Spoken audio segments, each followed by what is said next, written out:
inicien a aprender sobre eso, sobre ello, porque va a ser el futuro. Si uno quiere mantener su negocio de producción animal en los próximos 20, 30, 40 años, si no incluye bienestar animal como criterio clave en su manejo, va a estar destinado a morir y a salir del mercado, porque es donde todas las grandes empresas están yendo, ¿no?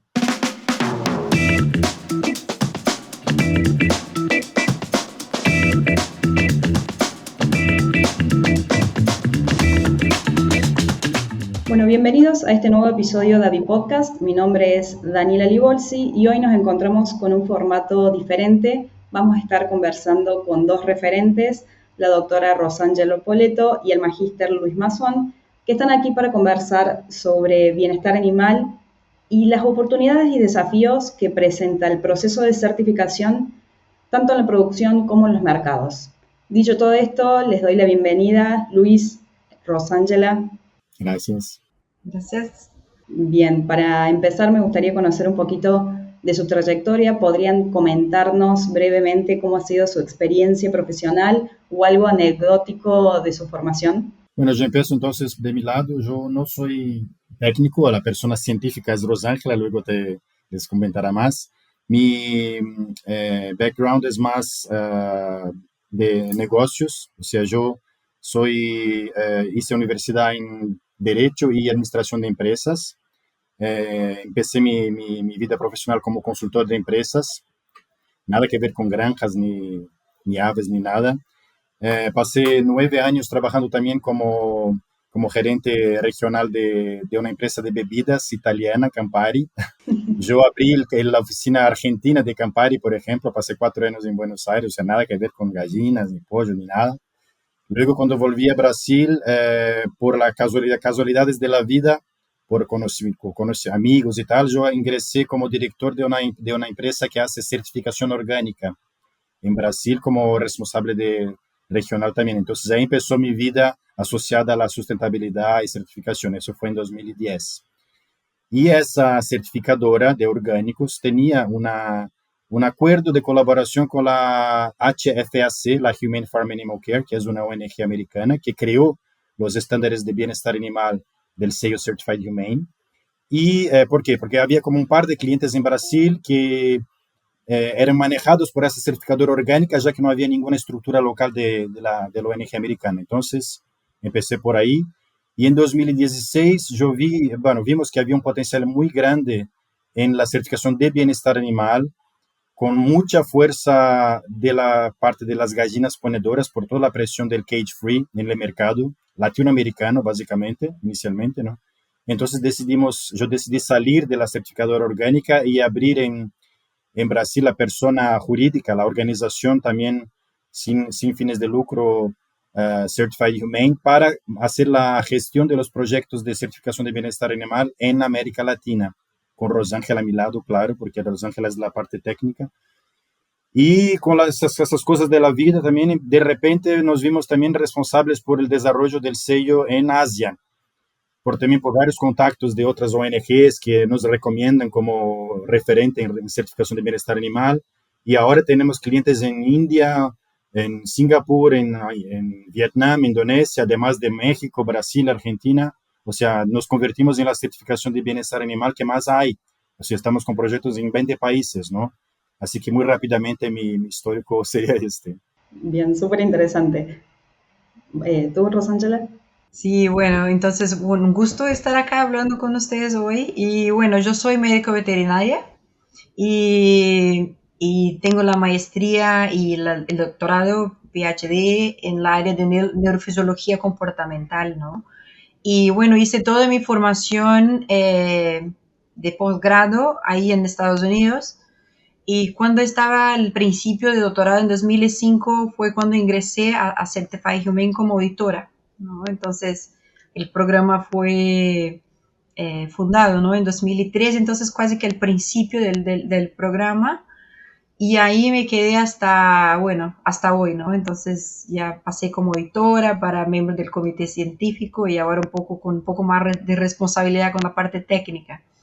Y estamos ahí, siempre coordinando, entrenando y trabajando mucho con esta área del bienestar aplicado, ¿no? Entonces, la vida con la gallina, con la ponedora fue como una pasión, ¿no? Porque cuando empecé a visitar y habitar granjas de ponedoras en 2010, ya me quedé como muy encantada y bueno, ahí estamos, ¿no? Me encanta mucho y me encanta estar con los animales y estar en el campo y de alguna forma contribuyendo para mejorar ahí la producción y el bienestar y también el conocimiento, ¿no? Para los productores, para que se puedan hacer las cosas mejores. Una cosa interesante, Daniela, es que la llegada del sello Certified Humane a América Latina fue por pollos de engorde.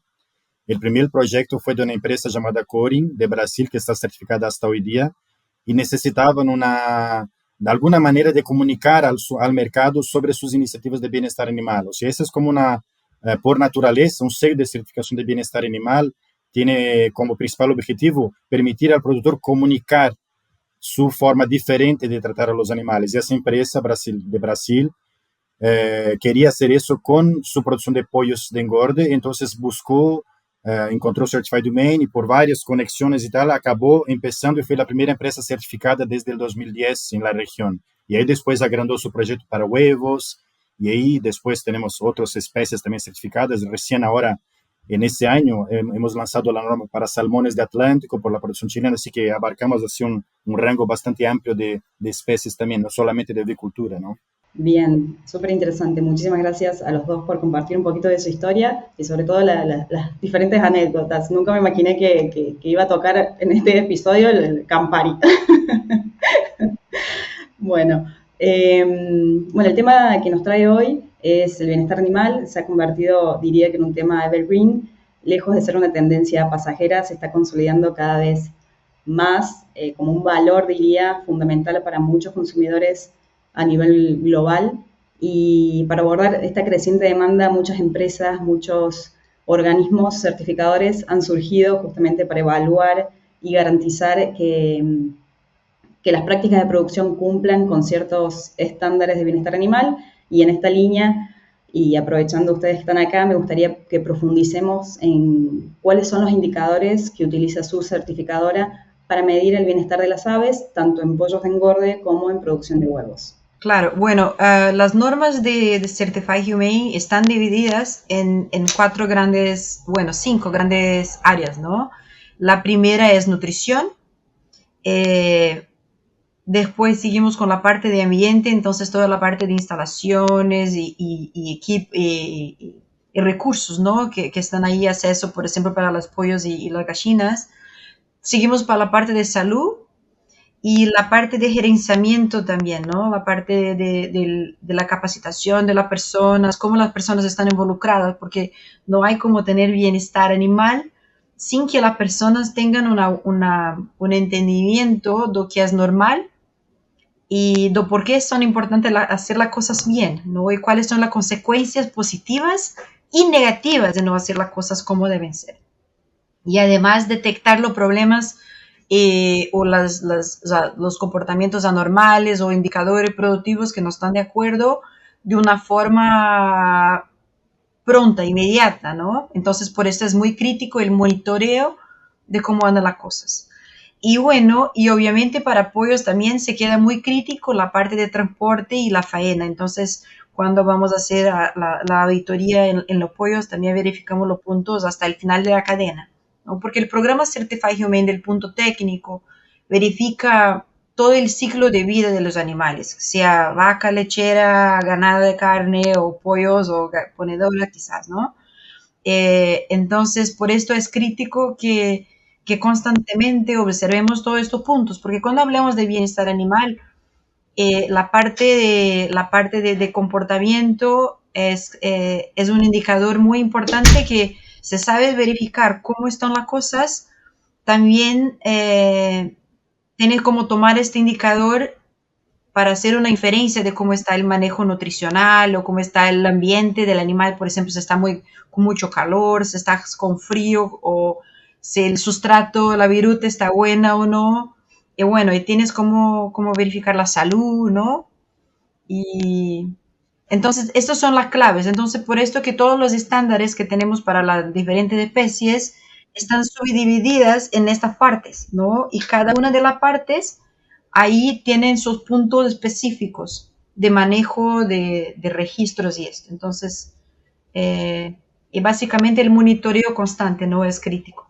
Bien, perfecto. Y para comprender mejor el panorama global de bienestar animal, Luis, ¿qué importancia le otorgan los mercados internacionales a la certificación de bienestar animal en productos avícolas?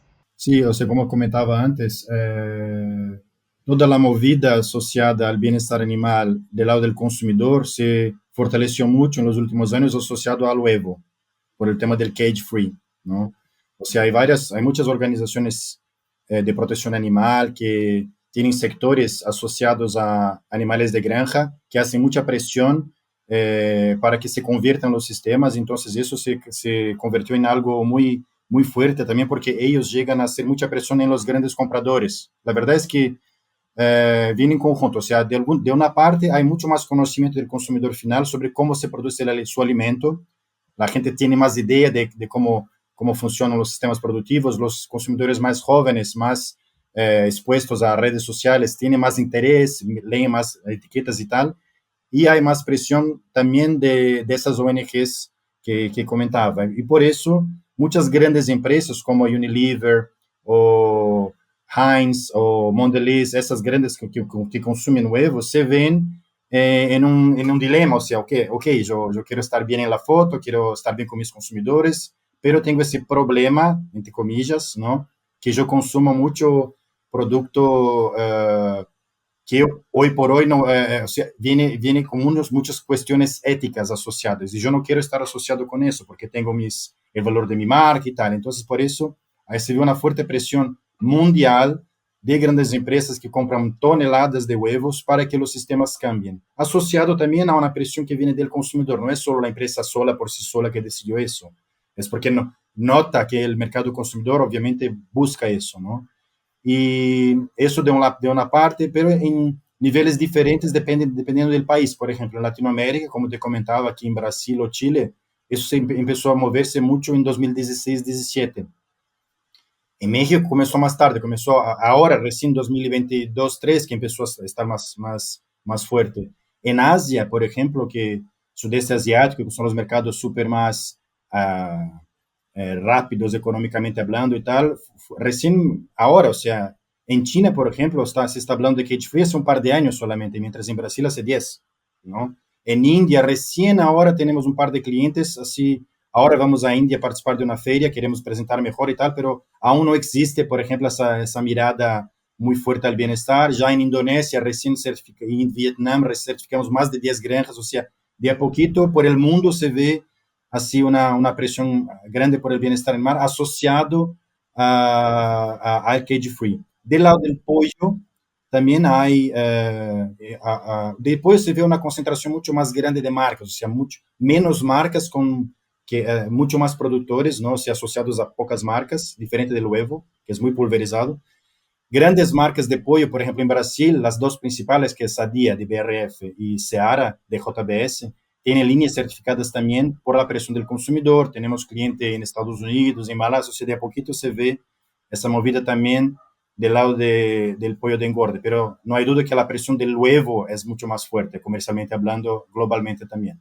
Bien, eso es algo que quería preguntarles, que ustedes operan en dos regiones con realidades socioeconómicas y culturales muy diferentes, Latinoamérica y Asia, y bueno, era esto, preguntarte cuáles son las principales diferencias que se observan entre los mercados. ¿Quieres comentar un poquito, Rosángela, sobre la parte del productor? Tú que visitaste también granjas en todos lados. Sí, claro, Daniela, la verdad es que es así. Antes de pensar en los mercados, bueno, pensamos en la parte de los productores, ¿no? Que la experiencia que tenemos nosotros es así. Estamos muy avanzados, ¿no? Acá en la América Latina, del punto de vista nutricional, no pensando en la parte tecnológica de instalaciones muy avanzadas o con monitoreos muy tecnológicos, no, pero conocimientos muchas veces básicos del comportamiento, de la nutrición. eh, y cuando vamos a Asia, lo vemos que, por ejemplo, muchos de los productores, como son pequeños aún, usan, por ejemplo, una misma fórmula de alimento para todo el ciclo productivo. ¿Me entiendes? En cuanto que sabemos nosotros, por ejemplo, que para ponedora necesitamos ir cambiando la proteína o los aminoácidos, algunos no, que son críticos, bueno, conforme la gallina se queda más vieja, ¿no?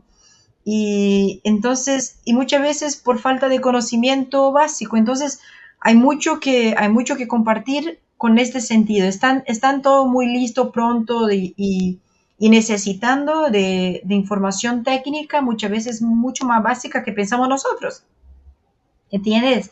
Entonces, y el mercado, bueno, ahí dejo un poco que Luis hable, ¿no? Es un desafío porque sí o sí tenemos que mencionar aquí muy claramente que el programa Certified Humane no acepta ponedoras en jaulas, ¿no? En ninguna parte del ciclo de su vida, entonces no aceptamos las ponedoras en jaula.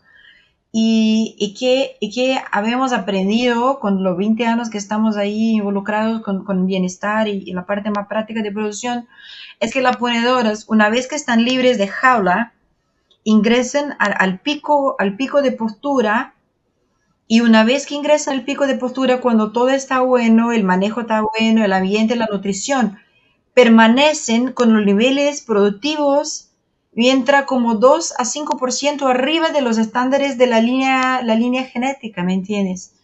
Y permanecen por mucho más tiempo. Tenemos ejemplos de productores que se quedan ahí con 80 semanas, con 82% de tasa de postura, ¿no?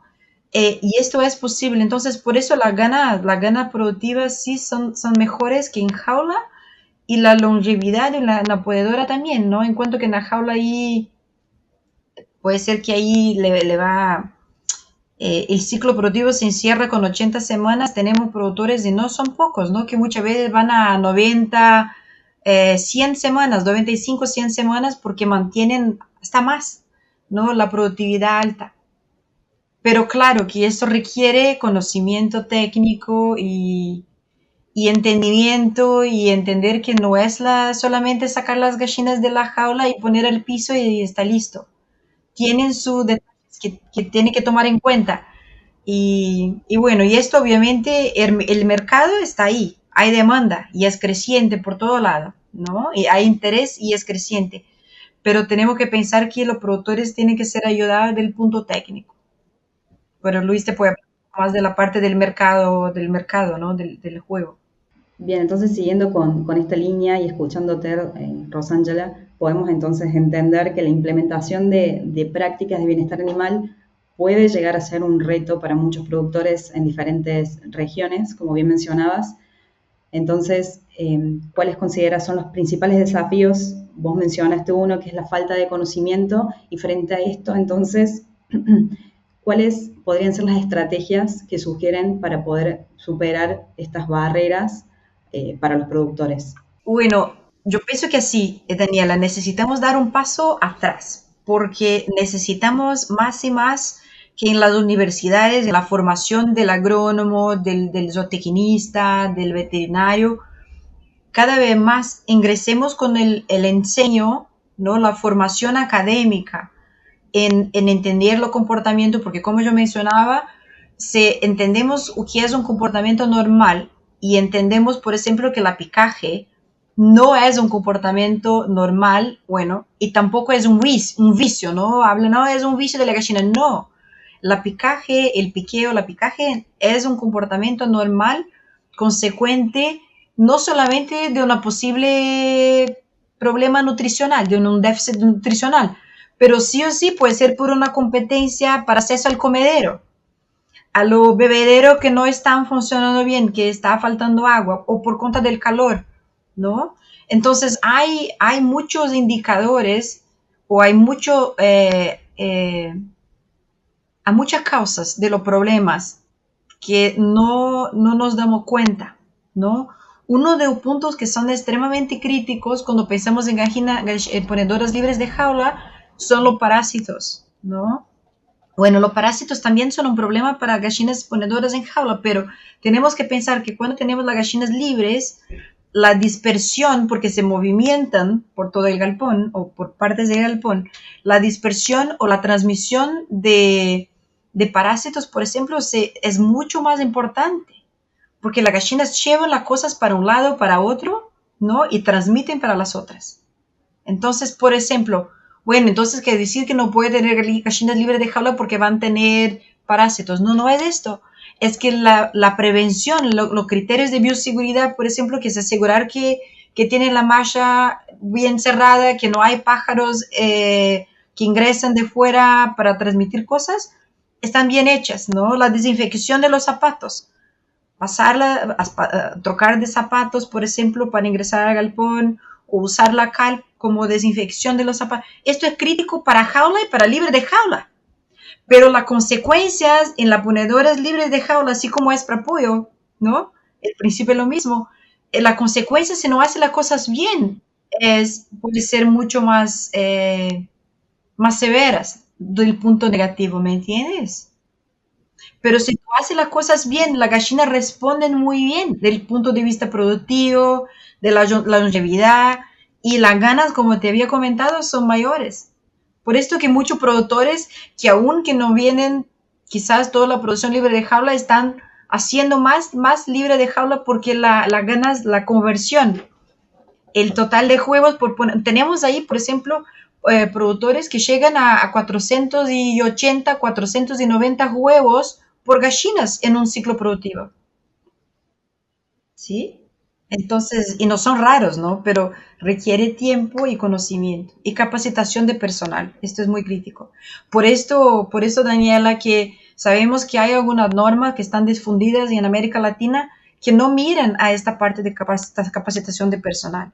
Y a eso tomamos nosotros mucho, mucho, mucho en serio, porque tú puedes tener la mejor tecnología, sensores, como tú comentabas, ¿no? Antes de empezarnos acá, tú puedes tener la mejor tecnología posible, disponible en el mercado internacional, pero si no tiene personas que van monitoreando los datos y tomando acciones o positivas o para corregir las cosas que están malas, no te sirve de nada, ¿me entiendes? Entonces, por eso la capacitación del personal es muy crítico. Seguro.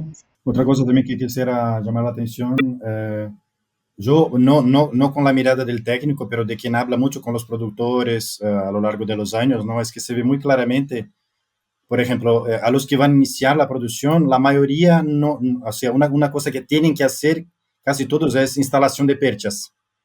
O sea, sí, es una cosa que no, se ve mucho que invierten en eso porque no tienen. Y ahí se ve ya un claro beneficio porque es como una necesidad también fisiológica del ave y tal, de la parte jerárquica de su sociedad, es la instalación de perchas también para fortalecer su estructura ósea y tal, ¿no? Otra cosa también en que en muchos casos compran, eso tampoco es permitido para nosotros, ¿no? Compran las pollitas, los pollos jóvenes en jaulas y después la crían en postura libres. Eso tampoco funciona.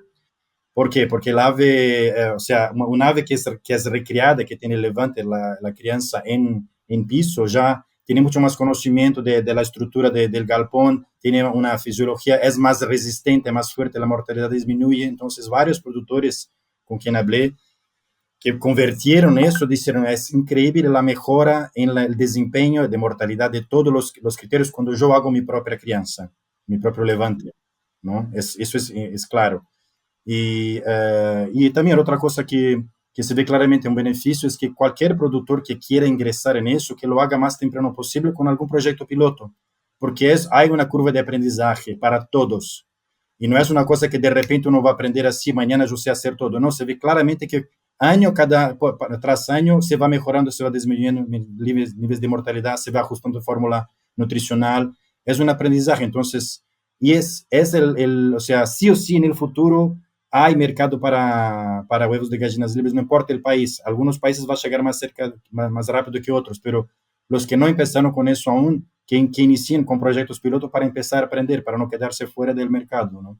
Bien, ¿y cómo creen, me gustaría preguntarle la percepción de los dos, cómo creen que va a evolucionar la percepción del consumidor y las exigencias de los mercados en los próximos años acá en Latinoamérica? Sí, bueno, como te comenté, cada país tiene su tiempo propio, ¿no? Por varias razones. Por ejemplo, yo vi que al inicio era Brasil y Chile. O sea, quizás por la, quizás por el perfil del consumidor que empezó a pedir más de eso, o por el perfil más agresivo de las empresas. Luego empezó por el orden, Perú fue el primero después de Brasil, eso es interesante. Luego vino Uruguay, Colombia, Argentina, y muchos de esos que iniciaron, por ejemplo, Costa Rica, Argentina y Colombia, los primeros clientes vinieron porque tenían que proveer a grandes empresas que pasaran a exigir libre de jaula. No era por el consumidor final, era por el gran consumidor. Ya Brasil y Chile fue por el consumidor final, también, ¿no? O sea, hay motivaciones diferentes.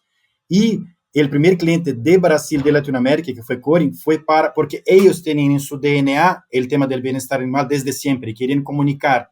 Entonces, hay varios motivadores de una empresa por qué certificar, pero lo que se ve hoy por el mundo es que la cosa toma un empuje fuerte cuando grandes empresas compradoras pasan a exigir de sus proveedores que conviertan. Y claro, cuando aceptan pagar el precio por eso, porque no pueden querer pagar el mismo precio de un producto producido en jaula que el otro, que obviamente siempre tiene un costo un poquito más. Hasta que eso se torne universal y los costos por escala disminuyan, hay una agregación de costo que los compradores tienen que estar dispuestos a absorber también, no solo el productor, obviamente, ¿no? Parte del costo, Daniela, es importante que los productores que nos escuchan, ¿no? Que ya no están ingresados en esto, las gallinas libres de jaula consumen en torno de 10 a 15% más alimento que las gallinas en jaula, ¿ok? Y esto es por cuenta del gasto energético fisiológico normal por estar andando, caminando y todo esto, ¿me entiendes? Entonces, ya por esto, si tú tomas en cuenta que el costo de producción total en torno ahí de 70, 75%, quizás, ¿no? Es del alimento. Es importante considerar esto, ¿entiendes? Pero esto se compensa porque se disminuye la mortalidad al reto del lote, ¿no? Por ejemplo, un lote que anda bien de la semana 16 hasta semana 90, por ejemplo, de vida, que anda bien, se llega ahí a 8%, 9, 7%, el total de mortalidad total del lote. ¿Me entiendes? Entonces, la mortalidad, entonces con la gallina libre de jaula se pierde menos aves durante la vida del ciclo productivo y al final ellas producen más. Entonces acaba que compensan por lo costo productivo agregado. ¿Me entiendes? Pero tú solo vas a ver de esto si tú haces las cuentas, ¿no? Tienes que poner el papel y monitorear cómo van las cosas. Porque si no monitora, piensa, no, esto no. Pero sí es lucrativo, obviamente es, ¿no? Porque hay sí un punto muy interesante que quería te compartir porque tu pedí esto de mercado, ¿no? Como 2015, 2016, cuando hablábamos de bienestar de gallinas ponedoras acá en Brasil, 2015, muchas de las empresas, por ejemplo, de equipo, las grandes empresas que venden las estructuras, ¿no? De galpones y esto, decían, no, pero ¿por qué se preocupar con bienestar animal? Mis cosas ya están bien con bienestar animal, no necesito me preocupar con esto. Y la verdad es que hoy estábamos ahí a un evento semana pasada acá en Brasil, Daniela, Luis y yo, y era un evento más de la parte de mercado, de venta, de todo esto, y ahí tenía redes de supermercado, 2 empresas de equipos de galpón de gallinas ponedoras estaban ahí. Había otras empresas que hacían un alimento para para perros. Y bueno, entonces estaban todos congregados a una sala discutiendo y escuchando, ¿me entiendes? Y ya más de una vez ya hicimos reuniones con empresas de esta grande de equipo, empresas de red de supermercados, de supermercados, ¿no? Entonces, están muy involucrados. Y yo veo que las cosas que van pasando en Brasil migran para la América Latina, para otros países de América Latina, y después migran para Asia, como Estados Unidos, América Latina, bueno, Brasil primero, y después van para otra, y ahora va migrando. Entonces, yo vemos que hay un flujo, ¿no? Temporal de cambio. Entonces, ya sabemos para dónde vamos, ¿no? Y anda bien, anda muy bien, me estoy muy contenta yo, con la cosa, cómo la van las cosas. Sin duda que hay cambios y lo estamos viviendo. Bien, y para finalizar, ¿algún comentario final o recomendaciones para aquellos productores que están pensando en certificar? ¿Qué tienen para decirles? No, en primer lugar, que sepan que la información existe. O sea, en nuestro caso, por ejemplo, si quieren hacer pero ¿cómo tengo que hacer? Basta que entre en nuestra página web, www.certifieddomainlatino.org, y descarguen sin cargo las normas. Y ahí están todos los criterios que una gallina o un pollo con bienestar animal debe cubrir. O sea, ahí ya está toda la ciencia traducida en criterios cuantitativos y entendibles. Aunque no se certifique, ahí tiene el manual de cómo manejar. Ya empezando por ahí, acostumbrarse con eso, ¿no? Y saber, y darse cuenta que o sea, yo mirando los datos de Estados Unidos de cage free, se ve que en 2010 tenía como 5% de toda el plantel de gallinas era cage free, en 2010. Ahora están a 34% ya. Y para que cumplan con la demanda ya anunciada de grandes empresas, hasta 2026 tiene que ser 2/3, o sea, 66% del plantel americano tiene que ser cage free. Y Estados Unidos, obviamente, es un país de primer mundo, es otro mundo, pero no es otro planeta. Estamos acá y siempre se sigue. O sea, la novedad también es que en Estados Unidos, recién ahora en California, solo se permite la venta de huevos de gallinas libres, no importa de dónde venga. O sea, si quieres exportar huevo a California, tiene que ser en gallinas libres. Claro que eso, para llegar a Latinoamérica, eso obviamente va a tardar muchísimo, que la ley cambie de esa manera. Pero son señales, son tendencias y la recomendación que hago es lo que ya repetí, o sea, que inicien a aprender sobre ello, porque va a ser el futuro. Si uno quiere mantener su negocio de producción animal en los próximos 20, 30, 40 años, si no incluye bienestar animal como criterio clave en su manejo, va a estar destinado a morir y va a salir del mercado, porque es donde todas las grandes empresas están yendo, ¿no? Y no vamos tan lejos, ¿no? Como Luis comentaba de California, por ejemplo, acá en Brasil, ya tenemos una red de supermercados que ya hice el compromiso público que hasta 2027, 2028, no recuerdo exactamente, todos los huevos que va a vender en sus tiendas van a ser 100% libre de jaula. Y es una red muy grande de supermercados, ¿no? Una de las más grandes acá de Brasil. Entonces ya está ahí, ¿no? Y claro, es un punto, Daniela, que necesitamos ahí traer, es que las normas, que los productores siempre miren muy bien, se piensan en certificarse primero con la credibilidad del programa de certificación, porque sabemos que hay algunos que están apareciendo acá y allá, pero miren muy bien, ¿no? Primero la transparencia, segundo la credibilidad del programa, ¿sí? Y el rigor técnico. La equipe que tenemos nosotros de auditores son todos los auditores de nosotros muy seleccionados a dedo, ¿no? Y entrenados, capacitados, y ahí estamos siempre les dando asistencia en real time, ¿no? Cuando están al campo, todo eso, estamos dando asistencia. Tenemos una comunicación muy abierta, ¿no? Muy amigable también con los potenciales clientes, que puede hacer reuniones para entender la norma, todo eso sin costo. Entonces, porque la idea de nosotros es que sí, que podamos ayudar los animales, pero también los productores, porque sabemos que es muy importante que entiendan por qué las gallinas necesitan los sustratos, por ejemplo, ¿no? Solo por una curiosidad, el baño de polvo, ¿sabe este baño de polvo que hacen los pollos, las gallinas, ¿no?